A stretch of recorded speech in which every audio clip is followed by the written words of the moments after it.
Yeah, it's great to see John back. I'm serious. I didn't thought that it would be probably in this game. So he's really worked hard and is a really inspiration to the nation as well. It just shows that if you have a dream, everything is possible. So he'll probably only come in the last 20 to 25 minutes. Don't want to push him too hard. It's just his comeback game, and then he'll probably play another 2 warm-up games. So just to get him back into the fold, it's great having him around, and especially at Newlands, I think it'll be special for him going on. And I just hope and pray it'll get through this game and be very positive. He's been awesome at training. He really looks sharp in training, I must say. Regained a lot of speed. I think the fact that he's rested is probably also a big plus, so can't wait to see him going as well.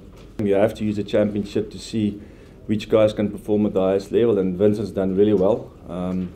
He's really impressive in the Super Rugby, and I think this is the right game for him to show what he can do.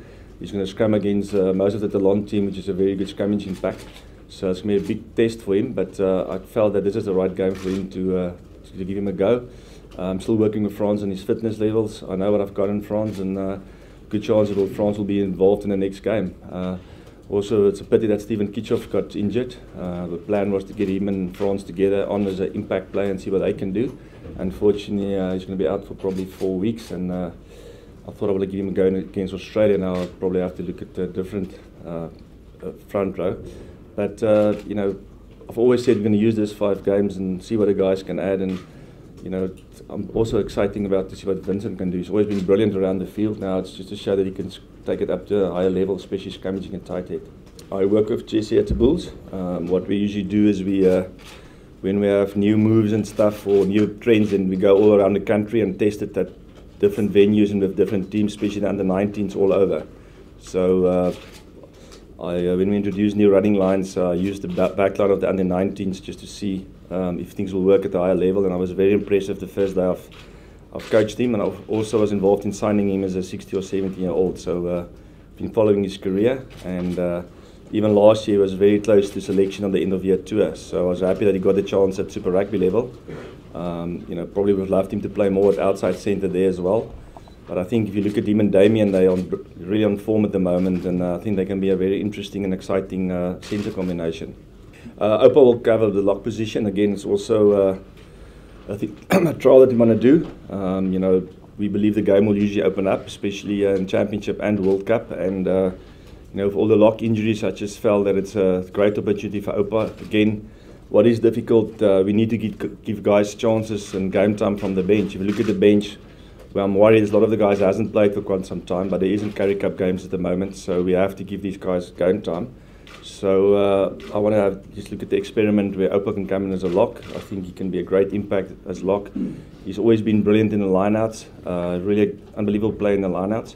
The scrummaging is going to be a big test for him, and again, we want to use this game, although it's going to be a very, very tough game. We want to use this game and to see what can work and what can't work if we want to take that into the World Cup. Skalk's been struggling with injury. He only started training on Tuesday, so he's not 100% fit, and he's played a lot of rugby and he comes back from injury, so we just want to ease him in.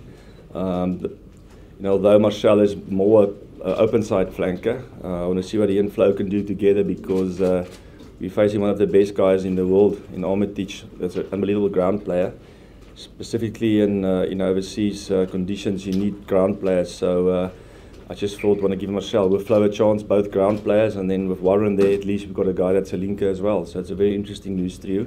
And again, we want to see what, with Willem and Dwayne out, we know what we've got in them, and it's going to be a race for them to be ready for the World Cup. So we have to look at different combinations, and we know Skalk from the bench will always have an impact, and there's a good chance that he will be in the mix next week. Skalk can play there, but he's not a classical 8. So at this stage he's the backup there because of Willem being injured as well. We're a little bit short on 8, so we'll we're fine for now, but we have to look maybe at bringing someone in if there's another injury. So Skalk will definitely back up for Warren there. Dwayne has done his op this morning. I've had that feedback, so it's a huge setback in the Willem as well. I mean, the 3 of them with Flo has been outstanding for us, especially in those conditions, and we lose 2 of the best ball carriers in the world in 8 and 7 with Dwayne